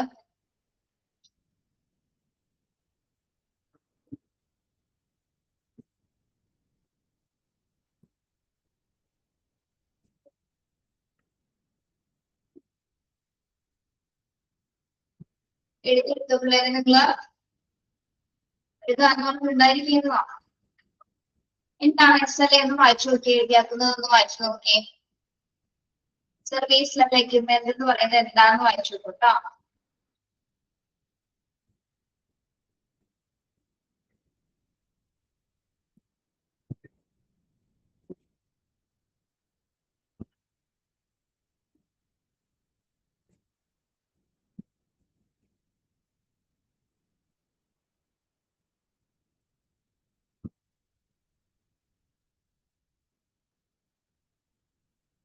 മനസ്സിലാവുന്നത് ഒരു service provider അല്ലെങ്കിൽ ഒരു കസ്റ്റമറും തമ്മിലുള്ള ഒരു legal ആയിട്ടുള്ള ഒരു കരാറാണെന്ത് SLA എന്ന് പറയുന്നത്. സർവീസ് പ്രൊവൈഡറും കസ്റ്റമറും തമ്മിലുള്ള ഒരു ഔദ്യോഗികമായിട്ട് ഒഫീഷ്യൽ ആയിട്ടുള്ള ഒരു കരാർ കൂടിയാണെന്ത് SLA എന്ന് പറയുന്നത്. ഒരു റിട്ടേൺ ഫോമിലാണ്, റിട്ടേൺ ആയിട്ടുള്ള എഗ്രിമെന്റ് ആണ്. ഇതിൽ എന്തെല്ലാം കാര്യങ്ങളാണ് നമ്മൾ രേഖപ്പെടുത്തുന്നത് SLA-ല്? എന്തെല്ലാം കാര്യങ്ങളാണ് രേഖപ്പെടുത്തുന്നത്? നൽകപ്പെടുന്ന സേവനങ്ങളുടെ ക്വാളിറ്റി, അതിന്റെ ഗുണനിലവാരം, അതിന്റെ അളവ്, അതിന്റെ മെഷർമെന്റ്സ്, അതിന്റെ റെസ്പോൺസിബിലിറ്റീസ്, അതിന്റെ അംഗീകാരം തുടങ്ങിയ കാര്യങ്ങളാണ് നമ്മൾ SLA-ല് രേഖപ്പെടുത്തുന്നത്. ഒരു പ്രൊഡക്റ്റുമായി ബന്ധപ്പെട്ടിട്ടുള്ള അതിന്റെ ഗുണനിലവാരം ഉണ്ടായിരിക്കും, അതോടൊപ്പം തന്നെ അളവ്, അല്ലെ, ക്വാളിറ്റി ഉണ്ടായിരിക്കും, ക്വാണ്ടിറ്റി ഉണ്ടായിരിക്കും, അതുമായി ബന്ധപ്പെട്ടിട്ടുള്ള ഉത്തരവാദിത്തങ്ങൾ എന്നുള്ള കാര്യങ്ങളെല്ലാം തന്നെ നമ്മൾ ഇതിൽ കുറിച്ചിട്ടുണ്ടായിരിക്കണം. SLA-ല് രേഖപ്പെടുത്തിയിരിക്കുന്ന കാര്യങ്ങളാണ്. ഓക്കെ, ഇനി മാത്രമല്ല എന്തൊക്കെ സേവനങ്ങളാണ് അവർക്ക് ലഭ്യമാകുന്നത് എന്നതിനെ കുറിച്ചുള്ള ഒരു ഡിസ്ക്രിപ്ഷൻ കൂടി അതിൽ രേഖപ്പെടുത്തിയിരിക്കുന്നു. അതായത് എന്തൊക്കെ സേവനങ്ങളാണ് ആ ഒരു സർവീസ് പ്രൊവൈഡറുടെ കയ്യിലുള്ളത് എന്നതുമായി ബന്ധപ്പെട്ട ഡിസ്ക്രിപ്ഷൻ കൂടി ഓൾറെഡി SLA-ല് രേഖപ്പെടുത്തിയിട്ടുണ്ട്. ഓക്കെ, പിന്നെ സർവീസ് സ്റ്റാൻഡേർഡുകൾ, ഇത്ര വർഷക്കാലത്ത് സിൻസ് എന്നൊക്കെ നമ്മൾ കാണാറില്ലേ, എത്ര വർഷക്കാലത്തെ സർവീസ് ആണ്, അല്ലെങ്കിൽ അവരുടെ അവരുടെ ക്വാളിറ്റീസ് എന്തൊക്കെയാണെന്നുള്ളത്, ഏത് കമ്പനിയാണ് അതുമായി ബന്ധപ്പെട്ടാണ് ക്വാളിറ്റീസ് എന്തൊക്കെയാണെന്നുള്ളത് ബ്രീഫ്ലി അതിൽ ഡിസ്ക്രിപ്ഷൻ ചെയ്തിട്ടുണ്ടായിരിക്കും. ഓക്കെ, പിന്നെ എന്താണ് കസ്റ്റമറുടെ റെസ്പോൺസിബിലിറ്റീസ് രേഖപ്പെടുത്തിയിട്ടുണ്ടായിരുന്നു. SLA എഗ്രിമെന്റിലെ ഒരു കസ്റ്റമറുടെ റെസ്പോൺസിബിലിറ്റി, അതായത് ഒരു കസ്റ്റമർക്ക് എന്തെല്ലാം ഉത്തരവാദിത്തങ്ങളുണ്ട് അതുമായി ബന്ധപ്പെട്ട കാര്യങ്ങളെല്ലാം തന്നെ നമ്മൾ എന്തിൽ കൊടുത്തിട്ടുണ്ടാവും, SLA രേഖപ്പെടുത്തിയിട്ടുണ്ട്. അതാണ് അതൊരു എഗ്രിമെന്റ് ആണെന്ന് പറയുന്നത് കേട്ടോ. ആരൊക്കെ തമ്മിലാണ് സർവീസ് എഗ്രിമെന്റ് വരുന്നത്? ആരൊക്കെ തമ്മിലാണ്? സർവീസ് പ്രൊവൈഡറും, അതായത് ദാതാവും അല്ലെങ്കിൽ ആരാണ് കസ്റ്റമറും തമ്മിലുള്ള, ഉപഭോക്താവും തമ്മിലുള്ള ഒരു ഉടമ്പടിയാണ് SLA എന്ന് പറയുന്നത്. ഓക്കെ, എന്ന് നോക്കിയേ. Managing SLA that may in place managing any master agreements between the suppliers and the company. SLA-യോടൊപ്പം തന്നെ വേറെ എന്ത് വരുന്നുണ്ട്? സർവീസ് ലെവൽ എഗ്രിമെന്റ് അല്ലാതെ മാസ്റ്റർ എഗ്രിമെന്റ് വരുന്നുണ്ട്. എന്താണ് മാസ്റ്റർ എഗ്രിമെന്റ് എന്ന് പറയുന്നത്? മാസ്റ്റർ എഗ്രിമെന്റ് പ്രത്യേകം ശ്രദ്ധിക്കണം. SLA എന്ന് പറയുന്നത് വലിയ കോൺട്രാക്റ്റുകൾ സൈൻ ചെയ്ത്, വലിയ കോൺട്രാക്റ്റുമായി ബന്ധപ്പെട്ട കാര്യങ്ങളാണ് നമ്മൾ SLA എഗ്രിമെന്റിൽ സൈൻ ചെയ്യുന്നത്. മനസ്സിലായി? ഇതെല്ലാം കൈകാര്യം ചെയ്യുന്നത് ആരാണ്? പർച്ചേസിംഗ് മാനേജറുടെ ഡ്യൂട്ടിയാണ്. അത് ഏറ്റവും അതായത് ലാർജ് ആയിട്ടുള്ള കരാറുകളാണ് നമ്മൾ കൂടുതലായിട്ടും ഈ ഒരു എഗ്രിമെന്റ് വെച്ചിട്ട് ചെയ്യുന്നത്. ലാർജ് പ്രൊഡക്ട്സുകൾ അല്ലെങ്കിൽ ഹ്യൂജ് ആയിട്ടുള്ള പ്രൊഡക്ട്സുകൾ മെറ്റീരിയൽസ് എടുക്കുന്ന സമയത്തുള്ള കരാറുകൾ ഉൾപ്പെടുന്നതാണ് SLA എന്ന് പറയുന്നത് കേട്ടോ. ഇനി മാസ്റ്റർ എഗ്രിമെന്റ് എന്ന് പറയുന്നത് എന്തായിരിക്കും? മാസ്റ്റർ എഗ്രിമെന്റ് ആരൊക്കെ തമ്മിലാണ് മാസ്റ്റർ എഗ്രിമെന്റ് വരുന്നത്? Between the supplier and the company. സപ്ലയറും കമ്പനിയും തമ്മിലുള്ള എഗ്രിമെന്റ്സ് ആണത് മാസ്റ്റർ എഗ്രിമെന്റ്സ് എന്ന് പറയുന്നത്. അണ്ടർലൈൻ ചെയ്യാം കേട്ടോ, ആ ഒരു ഭാഗം അണ്ടർലൈൻ ചെയ്യാം. Master agreements between the supplier and the company.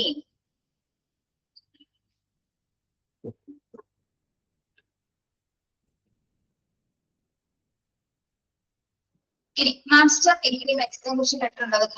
Master agreement, service level agreement എന്താണെന്ന് മനസ്സിലായോ?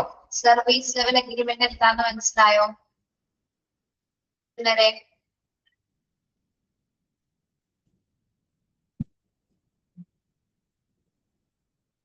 മനസ്സിലാവാത്തവരുണ്ടോ? മനസ്സിലാവാത്തവരുണ്ടോ? സർവീസ് ലെവൽ ഇല്ല. ഇനി നമ്മള് മാസ്റ്റർ എഗ്രിമെന്റ് എന്ന് പറയുന്ന പ്രധാനമായിട്ടുള്ള ബിസിനസ് മേഖലകളിലാണ് നമ്മൾ ഈ മാസ്റ്റർ എഗ്രിമെന്റ്സുകൾ ഉപയോഗിക്കുന്നത്. ഓക്കെ, അതായത് എല്ലാ വശത്താംശം മാസ്റ്റർ എഗ്രിമെന്റ് എന്ന് പറയുമ്പോൾ നമ്മള് പ്രത്യേകിച്ച് ഏതെങ്കിലും ട്രാൻസാക്ഷൻസുമായി ബന്ധപ്പെട്ട കാര്യങ്ങൾ, എന്തെങ്കിലും ബിസിനസ് ട്രാൻസാക്ഷൻസുമായി ബന്ധപ്പെട്ട കാര്യങ്ങൾക്കൊക്കെ നമ്മൾ ഉപയോഗിക്കുന്നത് മാസ്റ്റർ എഗ്രിമെന്റ്സുകളാണ്. അതായത് സപ്ലയറും കമ്പനിയും തമ്മിലുള്ള ലീഗൽ ആയിട്ടുള്ള ഒരു ഡോക്യുമെന്റ് ആണ് മാസ്റ്റർ എഗ്രിമെന്റ്സ് എന്ന് പറയുന്നത്. പ്രധാനമായിട്ട് രണ്ട് കക്ഷികളായിരിക്കും അതിന് ഇൻവോൾവ് ചെയ്തിരിക്കുന്നത്. രണ്ട് കക്ഷികൾ എന്ന് പറയുന്നത് ആരൊക്കെയാണ്? ഒന്ന് സപ്ലയറും ആയിരിക്കും, അല്ലെങ്കിൽ കമ്പനിയുടെ പ്രധാനപ്പെട്ട ഒരു വ്യക്തി ആയിരിക്കുള്ളൂ അതിന് എഗ്രിമെന്റ്സിൽ അതിൽ സൈൻ ചെയ്യുന്നത്. ഓക്കെ, ഇവർ തമ്മിലുള്ള ഒരു ലീഗൽ ആയിട്ടുള്ള കരാറാണ് മാസ്റ്റർ എഗ്രിമെന്റ്സ് എന്ന് പറയുന്നത്. ഓക്കെ, അപ്പൊ ഇത്തരം കാര്യങ്ങൾ SLAസും മാസ്റ്റർ എഗ്രിമെന്റ്സും കൈകാര്യം ചെയ്യുന്നത്, അതുമായി ബന്ധപ്പെട്ടുള്ള എല്ലാ പ്രൊസീജിയേഴ്സും ചെയ്യുന്നത് ആരാണ് ഇവിടെ? ആരാണ്? പർച്ചേസിംഗ് മാനേജർ ആണ്. SLA കൈകാര്യം ചെയ്തതോടൊപ്പം തന്നെ എന്താണ് മാസ്റ്റർ എഗ്രിമെന്റ്സും അദ്ദേഹം കൈകാര്യം ചെയ്യുന്നുണ്ട്. അതിനെല്ലാം റെസ്പോൺസിബിലിറ്റീസ് പൂർണ്ണമായിട്ടും ചെയ്യുന്നത് പർച്ചേസിംഗ് മാനേജർ ആണ്. ഓക്കെ, മനസ്സിലായോ? ഉറങ്ങിയാണോ എല്ലാവരും? അല്ല. Staff recruitment, training and management. ഇപ്പൊ പർച്ചേസിംഗ് ഡിപ്പാർട്ട്മെന്റിലേക്ക് പുതിയ സ്റ്റാഫുകളെ റിക്രൂട്ട് ചെയ്യുന്നതും അവർക്ക് വേണ്ടിയുള്ള ട്രെയിനിങ്സ് ഒക്കെ പ്രൊവൈഡ് ചെയ്യുന്നതും ആര് തന്നെയാണ്? പർച്ചേസിംഗ് മാനേജറിന്റെ ഡ്യൂട്ടിയാണ് കേട്ടോ. സ്റ്റാഫ് റിക്രൂട്ട്മെന്റ്, പർച്ചേസിംഗ് ഡിപ്പാർട്ട്മെന്റിലേക്ക് സ്റ്റാഫുകളെ റിക്രൂട്ട് ചെയ്യുന്നു, ട്രെയിനിങ് ചെയ്യുന്നു, അതുമായി ബന്ധപ്പെട്ട കാര്യങ്ങളെല്ലാം അനലൈസ് ചെയ്യുന്നത് ആരാണ്? പർച്ചേസിംഗ് മാനേജറാണ്. Okay, and collaboration with other departments, especially the accounting, manufacturing and stock department. Purchasing manager നിർബന്ധമായിട്ടും എല്ലാ ഡിപ്പാർട്ട്മെന്റ്സുമായിട്ട് കോർഡിനേറ്റ് ചെയ്ത് പ്രവർത്തിച്ച് ചെയ്യാൻ. പ്രധാനമായിട്ടും ഏത് ഡിപ്പാർട്ട്മെന്റ് ആയിട്ടായിരിക്കണം കൊളാബറേറ്റ് ചെയ്യുന്നത്? ഏറ്റവും കൂടുതൽ കോർപ്പറേഷൻ വേണ്ട ഒരു ഡിപ്പാർട്ട്മെന്റ് ഏതാണ്? Accounting and manufacturing and stock departments അല്ലേ? പർച്ചേസിംഗ് മാനേജറിനെ സംബന്ധിച്ചിടത്തോളം ഹോസ്പിറ്റൽ എല്ലാ ഡിഫറെന്റ് ഡിപ്പാർട്ട്മെന്റ്സുമായിട്ട് നല്ല രീതിയിൽ കോർപ്പറേഷൻ ഉണ്ടായിരിക്കണം. എന്നിരുന്നാൽ പോലും ഏറ്റവും ഇമ്പോർട്ടന്റ് ആയിട്ട് കൊളാബറേഷൻ ഉണ്ടായിരിക്കുന്നത് ആരായിട്ടാണ് കോർപ്പറേഷൻ ഉണ്ടായിരിക്കുന്നത്? ഒന്ന് accounting department, manufacturing and stock department. കാരണം ഇതെല്ലാം തന്നെ മെറ്റീരിയൽസുമായി ബന്ധപ്പെട്ട് ഏറ്റവും ഇൻവോൾവ് ആവേണ്ട 3 ഡിപ്പാർട്ട്മെന്റ്സുകളാണ്. അതിനകത്ത് തന്നെ എന്താണ് അദ്ദേഹത്തെ സംബന്ധിച്ചിടത്തോളം ഈ ഡിപ്പാർട്ട്മെന്റ്സുമായിട്ട് അദ്ദേഹം ഏറ്റവും നല്ല രീതിയിൽ സഹകരിച്ചിട്ടായിരിക്കണം പ്രവർത്തിക്കേണ്ടത് എന്ന അദ്ദേഹത്തിന്റെ റെസ്പോൺസിബിലിറ്റിയാണ്. ഹലോ, മനസ്സിലായോ? Yes. Then budgeting, costing and cost saving after analyzing the management information available. Budgeting, costing, എന്താണ് budgeting and costing എന്ന് പറയുന്നത്? Budgeting and costing.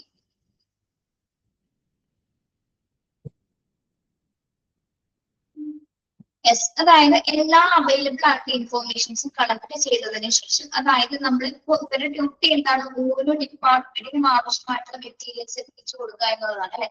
അപ്പൊ കൃത്യമായിട്ട് ഓരോ ഡിപ്പാർട്ട്മെന്റ്സിൽ നിന്ന് എല്ലാ ഇൻഫോർമേഷൻസും സെലക്ട് ചെയ്ത് ഇൻഫർമേഷൻസും കളക്ട് ചെയ്തതിനു ശേഷം മാത്രമായിരിക്കണം അത് വാങ്ങാനായിട്ടുള്ള ഒരു ബഡ്ജറ്റ് തയ്യാറാക്കേണ്ടത് അല്ലെ. ഇതെല്ലാം അനലൈസ് ചെയ്തതിനു ശേഷം അതിന്റെ ബഡ്ജറ്റ് തയ്യാറാക്കുക, അതിന്റെ കോസ്റ്റ് എങ്ങനെയാണെന്നൊക്കെ പ്ലാൻ ചെയ്യേണ്ടത് ആരാണ്? പർച്ചേസിംഗ് മാനേജ്മെന്റ് അല്ലെ. എല്ലാ ഡിപ്പാർട്ട്മെന്റിൽ നിന്ന് എല്ലാ ഇൻഫോർമേഷൻസും കളക്ട് ചെയ്തതിനു ശേഷം എങ്ങനെ എത്രത്തോളം ബഡ്ജറ്റ് എല്ലാ ഡിപ്പാർട്ട്മെന്റ്സിനും കൂടി ഇടേണ്ടതുണ്ട്, അതിന്റെ കോസ്റ്റിംഗ് എങ്ങനെയായിരിക്കും എന്നെല്ലാം അറേഞ്ച് ചെയ്യുന്നത് പർച്ചേസിംഗ് മാനേജർ ആണ്. Okay. Health and safety, quality and other legal needs. Health and safety, quality and other legal needs. ഇവിടെ എന്തെങ്കിലും സൂചിപ്പിച്ചിരിക്കുന്നത് ഹെൽത്ത് ആൻഡ് സേഫ്റ്റി എന്താണ്? ഹെൽത്ത് ആൻഡ് സേഫ്റ്റി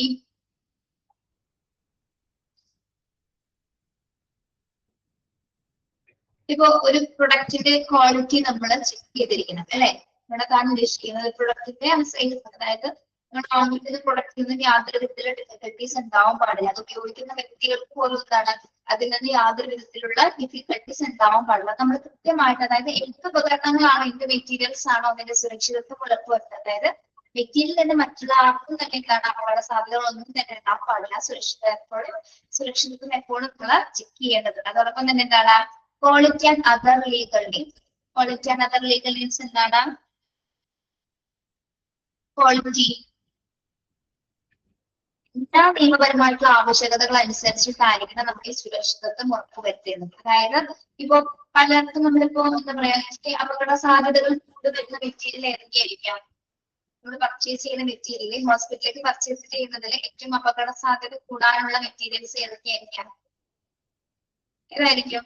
നമുക്ക് കുറച്ച് റിസ്ക് ഉള്ള മെറ്റീരിയലുകൾ ഏതൊക്കെയാണ് വരെ? ഏത് കാറ്റഗറി ഓഫ് ടൈപ്പ് മെറ്റീരിയൽ ആണ് റിസ്ക് കൂടുതൽ? ഒരു അപകട സാധ്യത ഉണ്ടാവാനുള്ള മെറ്റീരിയൽസ് ഏതൊക്കെയാണ്?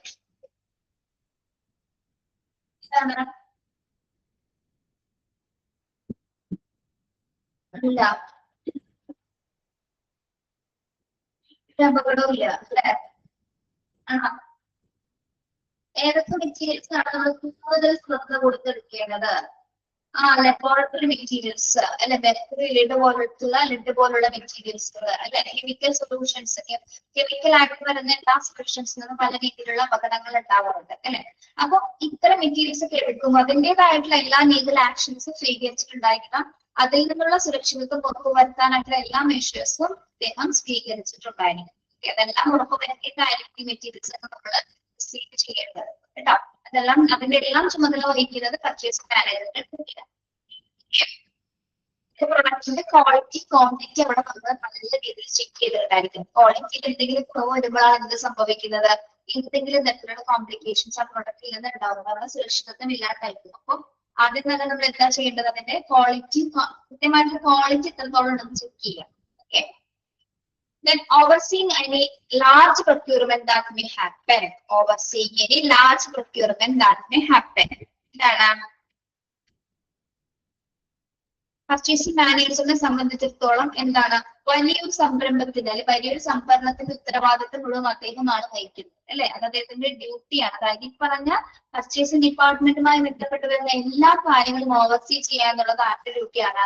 പർച്ചേസിംഗ് ഡിപ്പാർട്ട്മെന്റ്, പർച്ചേസിംഗ് മാനേജറുടെ ഡ്യൂട്ടിയാണ്. അതായത് പ്രത്യേകിച്ച് മെറ്റീരിയൽസിന്റെ പ്രൊക്യൂർമെന്റ്സുമായി ബന്ധപ്പെട്ട് മെറ്റീരിയൽസിന്റെ സംഭരണവുമായി ബന്ധപ്പെട്ട് എല്ലാ കാര്യങ്ങളും ഓവർസീ ചെയ്യുന്നത് പർച്ചേസിംഗ് ഡിപ്പാർട്ട്മെന്റ് മാനേജറാണ് കേട്ടോ. പർച്ചേസിംഗ് മാനേജറാണ്. Then liaison, communication or cooperation which make easy for a close working relationship with people. Liaison or communication. Liaison and communication ഒക്കെ നമ്മള് ഏതിൽ പഠിച്ചിട്ടുണ്ട്? ഡിസാസ്റ്റർ പഠിച്ചിട്ടുണ്ട് അല്ലെ. എന്താണ് ലൈസൺ ആൻഡ് കമ്മ്യൂണിക്കേഷൻ എന്ന് പറയുന്നത്? അല്ലെങ്കിൽ എന്താണ്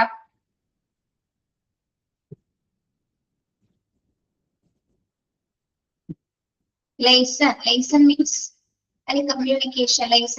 ലൈസൺ ഓഫീസർ എന്ന് പറഞ്ഞാൽ നമ്മളത് പഠിച്ചിട്ടുണ്ട് അല്ലെ. ലൈസൺ ഓഫീസറുടെ പ്രധാന ചുമതല എന്തായിരുന്നു? എന്തായിരുന്നു ചുമതല? ലൈസൺ ഓഫീസർ പബ്ലിക് ഇൻഫോർമേഷൻസ് കൊടുക്കുക എന്നുള്ളതാണ് അല്ലെ. ഒരു മെറ്റീരിയൽസുമായി ബന്ധപ്പെട്ട് ഡിഫറെന്റ് ഡിപ്പാർട്ട്മെന്റ്സിലേക്കാണെങ്കിലും സ്റ്റാഫുകളുടെ ഇടയിലേക്കാണെങ്കിലും എന്താണ് ഏറ്റവും നല്ല ആശയവിനിമയം നടത്താനുള്ള ഒരു ഉത്തരവാദിത്വം അല്ലെങ്കിൽ പ്രോപ്പർ ആയിട്ടുള്ള കമ്മ്യൂണിക്കേഷൻസ് അല്ലെങ്കിൽ എങ്ങനെയൊക്കെയാണ് മെറ്റീരിയൽസുമായി ബന്ധപ്പെട്ട വിവരങ്ങളും വിശദാംശങ്ങളും നമ്മള് എല്ലാം അറിയിക്കേണ്ടത് ആരെയാണ്? ഓരോരോ ഡിഫറെന്റ് ഡിപ്പാർട്ട്മെന്റ്സുകളുടെ ഡിഫറെന്റ് സ്റ്റാഫ്സുകളുടെ ഇടയിൽ നമ്മൾ അറിയിക്കേണ്ട ആവശ്യമുണ്ട്. അപ്പൊ അതിനകത്ത് തന്നെ ഡിഫറെന്റ് പീപ്പിൾസുമായിട്ട് ഹോസ്പിറ്റലിൽ ഇടപെടുന്ന സമയത്ത് പല രീതിയിലുള്ള ആൾക്കാരുമായിട്ട് ഇടപെടേണ്ടതുണ്ട് അല്ലെ. അവരുമായിട്ടുള്ള ഏറ്റവും നല്ലൊരു ക്ലോസ് റിലേഷൻഷിപ്പ് വഹിക്കേണ്ടതും അല്ലെങ്കിൽ അവരുമായിട്ടുള്ള ആശയവിനിമയം നിരന്തരമായിട്ട് നിലനിർത്തേണ്ടതും ആരുടെ ചുമതലയാണ്? പർച്ചേസിംഗ് മാനേജറുടെ ചുമതലയാണ്. ഓക്കെ, ഈ ഒരു കോർപ്പറേഷനും കമ്മ്യൂണിക്കേഷൻ ഉണ്ടെങ്കിൽ മാത്രമേ നമുക്ക് ആ ഡിപ്പാർട്ട്മെന്റിൽ ഏറ്റവും നല്ല രീതിയിൽ കൊണ്ടുപോകാനായിട്ട് ഒരു ഓർഗനൈസ്ഡ് ആയിട്ടുള്ള മാനറിൽ എല്ലാ പ്രൊഡക്ട്സുകളും ഓരോരോ മേഖലകളിലേക്ക് വിതരണം ഡിസ്ട്രിബ്യൂട്ട് ചെയ്യാനായിട്ടും അദ്ദേഹത്തിന് സാധ്യമാവുള്ളൂ. അപ്പൊ അതിനാൽ തന്നെ എന്താണ് ആളുകളുമായിട്ട് ഏറ്റവും നല്ലൊരു കോർപ്പറേഷൻ നിലനിർത്താം, ഏറ്റവും നല്ല രീതിയിൽ ആശയവിനിമയം പ്രോപ്പർ ആയിട്ടുള്ള രീതിയിൽ ആശയവിനിമയം നിലനിർത്താം എന്നൊരു ഡ്യൂട്ടി കൂടെ പർച്ചേസിംഗ് മാനേജർ കൈകാര്യം ചെയ്യുന്നുണ്ട്. ഓക്കെ, മനസ്സിലായോ?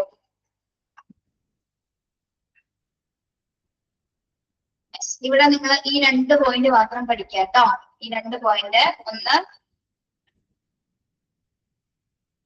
രണ്ടാമത്തെ പോയിന്റും മൂന്നാമത്തെ പോയിന്റ് ടിക്ക് ചെയ്ത് കൊടുക്കുക. രണ്ടാമത്തെ പോയിന്റ് 3 സർവീസ് ലെവൽ എഗ്രിമെന്റിന്റെ എക്സ്പാൻഷൻ ഫോം പഠിക്കണം.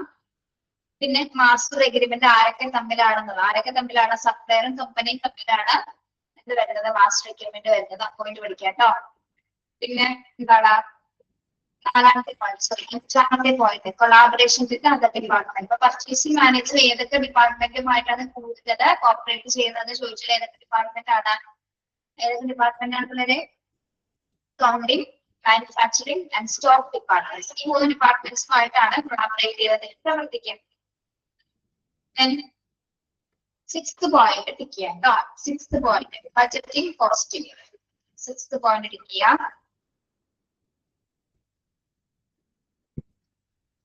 7th health and safety. അതും കൂടി ടിക്ക് ചെയ്തിട്ട് അത്രയും പോയിന്റ്സ് മാത്രം നിങ്ങൾ പഠിക്കുമ്പോൾ ഇത് പഠിച്ചാൽ മതി കേട്ടോ. ടെക്സ്റ്റും പഠിക്കാറില്ലേ? മോക്ക് ടെസ്റ്റ് അപ്പം ടെക്സ്റ്റ് നോക്കി തന്നെയല്ലേ പഠിക്കുന്നത്? എങ്ങനെയാണ് പഠിക്കുന്നത് നിങ്ങൾ? മോക്ക് ടെക്സ്റ്റും ടെക്സ്റ്റ് ബുക്ക് നോക്കിയിട്ടാണോ പഠിക്കാറ്? ഇങ്ങനെയാണ്, അങ്ങനെ പഠിക്കണോട്ടാ. അല്ലെങ്കിൽ ടെക്സ്റ്റ് പാഠഭാഗങ്ങൾ അല്ലെങ്കിൽ ഒരു ചാപ്റ്റേഴ്സ് യൂണിറ്റ്സ് എവിടെയാണ് കിടക്കുന്നതെന്ന് ഒരു ധാരണ ഉണ്ടായിരിക്കും. ഓക്കെ, അപ്പൊ അങ്ങനെ തന്നെ പഠിക്കണേ. അത്രയും പോയിന്റ് മാത്രം ഇതിൽ നോക്കിയാൽ മതി കേട്ടോ. മോക്ക് ടെസ്റ്റ് വെച്ച് പഠിക്കുമ്പോൾ ഇടയ്ക്ക് ടെക്സ്റ്റ് നോക്കണം. ടെക്സ്റ്റിൽ അതൊക്കെ തന്നെയല്ലേ കൊടുത്തിരിക്കുന്നതെന്നും കൂടി നിങ്ങൾ നോക്കാം കേട്ടോ.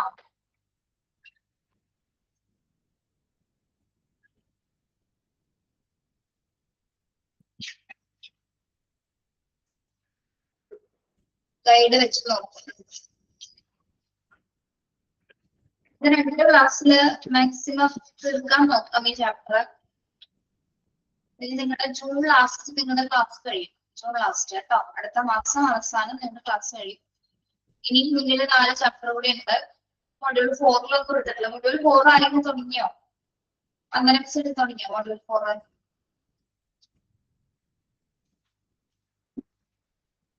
പോർഷൻസ് തീരാതെ വരാണ് നമ്മൾ ഇംഗ്ലീഷ് ക്ലാസ്സുകളിൽ നിങ്ങളുടെ ഇംഗ്ലീഷ് ക്ലാസ്സുകൾ എടുത്തിട്ട് പോർഷൻസ് തീർക്കുന്നതായിരിക്കും കേട്ടോ.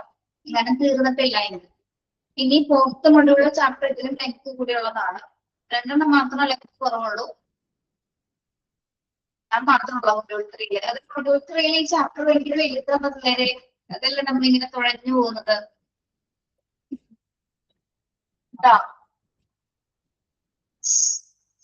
ഇനി ഇത് തീർക്കാൻ 2 ക്ലാസ് ചിലപ്പോൾ 3 ക്ലാസ് കൂടി വേണ്ടി.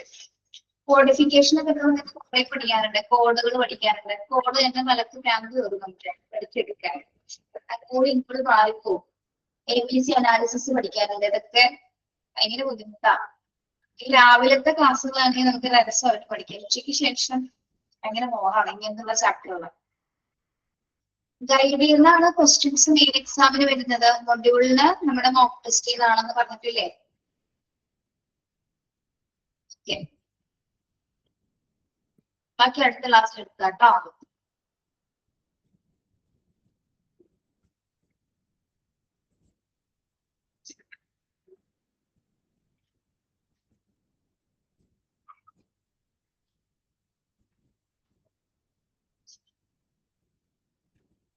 Okay, thank you. Have a nice day.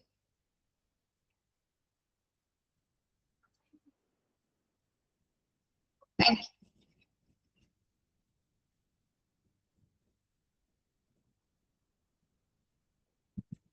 Let's try it out.